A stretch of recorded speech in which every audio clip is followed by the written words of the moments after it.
بسم اللہ الرحمن الرحیم ھذا وان للطاغین لشر مآب، یہ تو ہے اہل جنت کا معاملہ، لیکن جو سرکش تھے، جو باغی تھے ہمارے، ان کے لیے ہے ایک برا لوٹنے کا مقام، بری جگہ، جہنم یصلونھا، جس میں وہ داخل ہوں گے، فبئس المہاد، اور وہ بہت ہی برا بچھونا ہوگا۔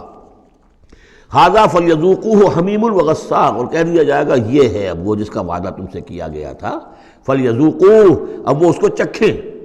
حمیم، جو کیا ہوگا وہاں گرم پانی ہوگا، غساق، زخموں کا دھون، جو زخموں کو صاف کرتے ہیں جس پانی سے، پھر اس میں پیپ ہے یا کچھ اور چیزیں ہیں کہ جس سے انسان کی طبیعت ہبا کرتی ہے۔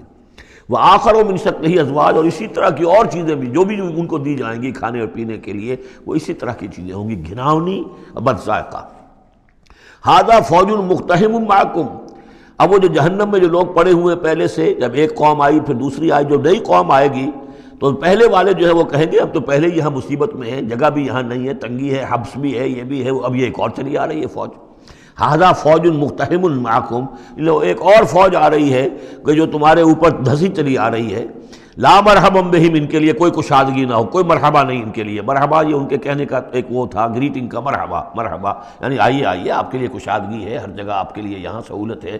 وہ کہیں گے لا مرحبا بہم، اب یہ نئے آنے والوں کے لیے یہ جو نئی انسٹالمنٹ آ رہی ہے جہنمیوں کی، یہاں کوئی ان کے لیے جگہ نہیں۔ انہم صالوا النار، یہ ہیں گھسے آنے والے آگ میں۔ قالوا بل انتم، وہ آنے والے کہیں گے نہیں تم، لا مرحبا بکم، تمہارے لیے نہ ہو کوئی کشادگی، تمہارے لیے کوئی مرحبا نہ ہو۔ انتم قدمتموہ لنا فبئس القرار، یہ تو تم لوگ ہو جنہوں نے یہ سارا سامان ہمارے لیے فراہم کیا ہے۔ قالوا ربنا من قدم لنا ھذا فزدہ عذابا ضعفا فی النار، اور وہ کہیں گے پروردگار جن لوگوں نے ہمارے لیے یہ چیزیں کی اور ہمیں ان راستوں پر ڈالا، اور ان کو تو اور عذاب دے، اضافہ کر ان کے عذاب میں، ضعفا، دگنا عذاب آگ کا۔ وقالوا ما لنا لا نرى رجالا كنا نعدهم من الاشرار، وہ کہیں گے یہ کیا بات ہے، ہم یہاں آپ لوگوں کے ساتھ کچھ لوگ تھے جنہیں ہم سمجھتے تھے بڑے گھٹیا لوگ، ان کی کوئی حیثیت نہیں تھی، کمی کاری لوگ تھے، وہ محمد پر ایمان لے آئے تھے صلی اللہ علیہ وسلم، وہ ہم تو ان کو استہزائی کرتے رہے، وہ یہاں نظر نہیں آ رہے آپ کے پاس، ظاہر بات ہے وہ تو جنت میں گئے، وہ یہاں تھوڑا ہی ہوں گے۔ تو وما لنا لا نرى رجالا، اور کیا ہوا ہے کہ ہم نہیں دیکھ رہے ان لوگوں کو، وہ یہاں نظر نہیں آ رہے کہ جن کو ہم کنا نعدہم من الاشرار، جنہیں ہم برے لوگ سمجھتے تھے۔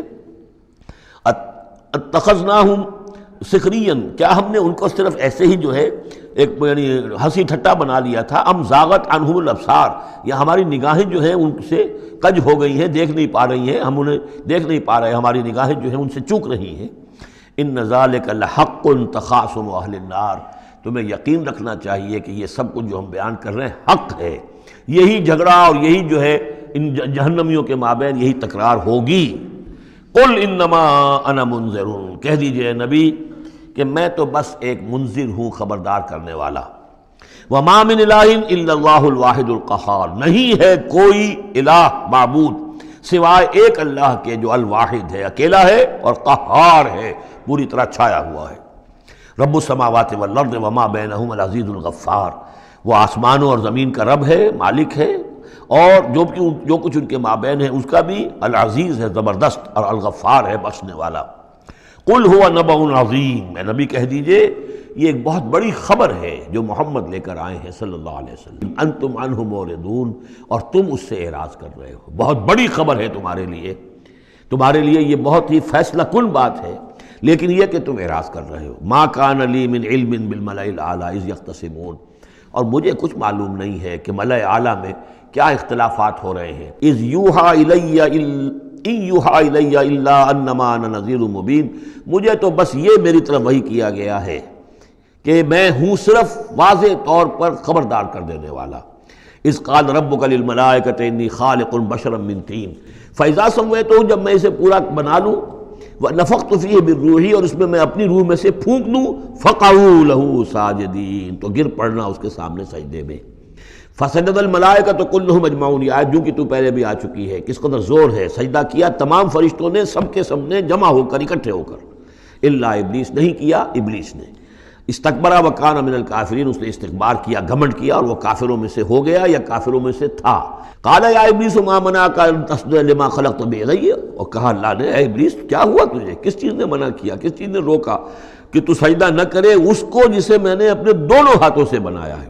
استکبرتا ام کنت من العالین، کیا تم نے غرور کیا، استکبار کیا، یا تو ہے ہی بہت بڑے درجے میں تھا، کوئی تیرا درجہ بہت بلند تھا؟ قال انا خیر من، اس نے کہا صحیح ہے بات، اے اللہ میں اس سے بہتر ہوں۔ اس کے سامنے روح ہے ہی نہیں، اس کے سامنے صرف آدم کا جسد خاکی ہے، حیوانی ہے، تو جھوٹ نہیں کہہ رہا اس کے اعتبار سے، اس کے مشاہدے کے اعتبار سے بات صحیح ہے کہ یہ تو مجھ سے کم تر ہے۔ خلقتنی من نار وخلقتہ من طین، مجھے تو نے بنایا آگ سے، اس کو بنایا مٹی سے۔ قال فاخرج منہا فانک رجیم، سوال یہ ہے کہ اللہ حکم دے رہا ہے تم سجدہ کرو، تو تم نے اللہ کے حکم کی سے نافرمانی کی ہے نا۔ فاخرج منہا، نکل جاؤ اب یہاں سے، فانک رجیم، تم مردود ہو گئے ہو، وان علیک لعنتی الی یوم الدین، اور اب تم پر آخرت کے دن تک، اگلے وہ جزا و سزا والے دن تک تم پر لعنت رہے گی، میری لعنت۔ قال رب فانظرنی الی یوم یبعثون، اس نے کہا کہ پروردگار پھر مجھے ذرا مہلت دے اس دن تک جب کہ یہ دوبارہ اٹھائے جائیں گے، آدم اور اس کی نسل پوری کی پوری۔ قال فانک من المنظرین، اللہ تعالیٰ نے اسی یعنی استحقار کے انداز میں ٹھیک ہے جاؤ، تمہیں یہ دی گئی مہلت جو تم نے مانگا ہے، گرانٹڈ۔ الی یوم الوقت المعلوم، اس وقت کے دن تک جو معلوم ہے، طے شدہ ہے، یوم یبعثون جب آنا ہے اس وقت تک کے لیے تمہیں مہلت دے دی گئی۔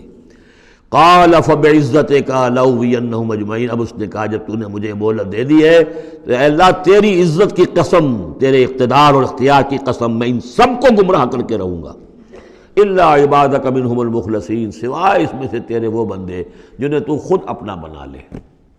مخلص، مخلص نہیں، مخلص۔ قال فالحق والحق اقول، اب حق ہے اور میں تو کہتا ہی حق ہوں، میری ہر بات حق ہوتی ہے۔ لَأَمْلَأَنَّ جَهَنَّمَ مِنْكَ وَمِمَّنْ تَبِعَكَ مِنْهُمْ أَجْمَعِينَ، تو میں بھی بھر دوں گا پھر جہنم کو تجھ سے، اور جو بھی ان میں سے تیری پیروی کریں گے ان سب سے جہنم کو بھر کر رہوں گا۔ قُلْ مَا أَسْأَلُكُمْ عَلَيْهِ مِنْ أَجْرٍ، اب یہ بات بتا کے اب حضور سے کہا جا رہا ہے نبی کہیے میں نے تم سے اس پر کوئی اجرت تو نہیں مانگی، میں تمہیں یہ خبریں سنا رہا ہوں، غیب کی وحی جو مجھے آ رہی ہے وہ سنا رہا ہوں، ازل کے جو واقعات ہیں جو اس وقت ہوئے تھے وہ باتیں بتا رہا ہوں، تو میں نے تو اس پر کوئی تم سے اجرت نہیں مانگی، تم سے کوئی انعام طلب نہیں کیا۔ قُلْ مَا أَسْأَلُكُمْ عَلَيْهِ مِنْ أَجْرٍ وَمَا أَنَا مِنَ الْمُتَكَلِّفِينَ، اور یہ بھی تم جانتے ہو، اچھی طرح جانتے ہو، قَدْ لَبِثْتُ فِيكُمْ عُمُرًا، میں تمہارے مابین ایک عمر گزار چکا، میں متکلف نہیں ہوں۔ متکلف کون ہے؟ تکلف کرنے والا۔ اب تکلف ہر اعتبار سے ہوتا ہے، ایک جیسے ہم جسے کہتے ہیں ایک شاعر ہوتا ہے فطری شاعر، اور ایک متشاعر ہوتا ہے۔ وہ شاعر فطری نہیں ہوتا، وہ بڑی محنت کرتا ہے، جوڑ توڑ کے کوئی سیکھتا ہے، عروض سیکھتا ہے، یہ سیکھتا ہے، کوئی الفاظ کا ذخیرہ جو ہے جوڑتا ہے، پھر وہ کچھ شعر کہتا ہے، وہ تکلف کے ساتھ شعر کہنا۔ ایک ہے جسے آپ کہتے ہیں آمد، اور ایک وہ ہے کہ آورد، بڑی محنت سے مشقت سے کوئی آپ نے کمپوز کیا ہے۔ تو میری زندگی میں تم نے تکلف کا کوئی شائبہ دیکھا ہی نہیں آج تک، سادہ زندگی، خاص طور پر یہ کہ کبھی میں نے شعر کہنے کی کوشش کی ہو، کبھی میں نے کوئی خود خطیب بننے کی کوشش کی ہو، اس کی کوئی مشق کی ہو۔ ما انا من المتکلفین، میں کوئی بنانے والا اور تکلف کرنے والا اور تصنع کرنے والا نہیں ہوں۔ ان ہوا الا ذکر للعالمین، نہیں ہے یہ مگر یاد دہانی اور نصیحت تمام جہان والوں کے لیے۔ وَلَا تَعْلَمُنَّ نَبَأَهُ بَعْدَ حِینٍ، اور اس کی جو خبر ہے، جو اس کا نتیجہ نکلنے والا ہے، جیسے سورۃ الطارق میں فرمایا انہ لقول فصل وما هو بالہزل، یہ فیصلہ کل بات بن کر آیا ہے قرآن۔ اب جو فیصلہ جیسے کہ ہم سورہ بنی اسرائیل میں پڑھ چکے ہیں، وبالحق انزلناہ وبالحق نزل، ہم نے حق کے ساتھ نازل کیا اور حق کے ساتھ یہ نازل ہوا ہے۔ اب فیصلہ ہوگا، اسی کی ترازو میں قوموں کی تقدیریں تلیں گی اور فیصلے ہوں گے۔ جیسے کہ حدیث ہے حضرت عمر بن الخطاب سے رضی اللہ تعالی عنہ کہ حضور نے فرمایا ان اللہ یرفع بہذا الکتاب اقواما ویضع بہ آخرین، اللہ تعالیٰ اسی کتاب کی بدولت قوموں کو عروج پر پہنچائے گا اور اسی کو ترک کرنے کی وجہ سے قعر مذلت میں گرا دے گا۔ تو فرمایا ولا تعلمن نبأہ بعد حین، کچھ دیر کے بعد اس کی اصل خبر ان کو پہنچ جائے گی کہ اس کا نتیجہ کیا نکلتا ہے۔